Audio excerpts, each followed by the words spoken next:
এক সময়ের ঘনিষ্ঠ সহযোগী ও কট্টর মেগা সমর্থক কংগ্রেসম্যান মার্জরি টেইলর গ্রিনের প্রতি তার সমর্থন প্রত্যাহার করে নিলেন প্রেসিডেন্ট ডোনাল্ড ট্রাম্প। শুধু তাই নয়, তাকে উন্মাদ বলেও অভিহিত করেন তিনি। এয়ারফোর্স ওয়ানে সাংবাদিকদের সঙ্গে কথা বলার সময় ট্রাম্প বলেন, গত 2-1 মাসে গ্রিনের মধ্যে বড় রাজনৈতিক পরিবর্তন এসেছে।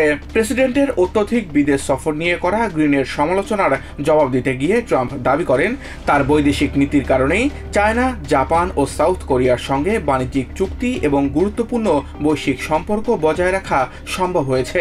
গ্রিনের এমন মন্তব্যে তার নির্বাচনী এলাকার মানুষ খুশি নন বলেও মন্তব্য করেন তিনি। পরে ট্রুথ সোশ্যালে একটি পোস্টে জর্জিয়ার কংগ্রেসম্যান মার্জরি টেইলর গ্রিনের প্রতি সমর্থন ও অনুমোদন প্রত্যাহারের ঘোষণা করেন ট্রাম্প। সামাজিক মাধ্যম এক্সে ট্রাম্পের এই পদক্ষেপের প্রতিক্রিয়ায় গ্রিন বলেন, প্রেসিডেন্ট তাকে আক্রমণ করেছেন এবং তার সম্পর্কে মিথ্যা বলেছেন। তিনি ইঙ্গিত দেন, জেফ্রি এপস্টিনের মামলা সংক্রান্ত সব নথি প্রকাশের জন্য তার প্রচেষ্টার কারণে এই বিরোধিতা করতে পারেন ট্রাম্প।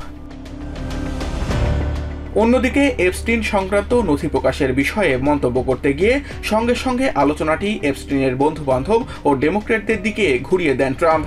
তিনি দাবি করেন, এ সম্পর্কে কিছুই জানেন না এবং এপস্টিনের সঙ্গে তার সম্পর্ক খুবই খারাপ ছিল।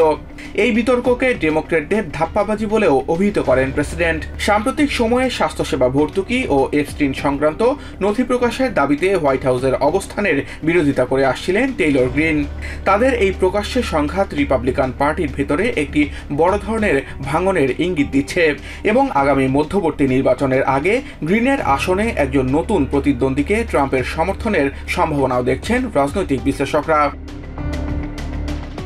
Samiul Bari Shihab, TVN24 news desk. New York থেকে সম্প্রচারিত TVN24 টেলিভিশন বিশ্বজুড়ে বাঙালির কণ্ঠস্বর।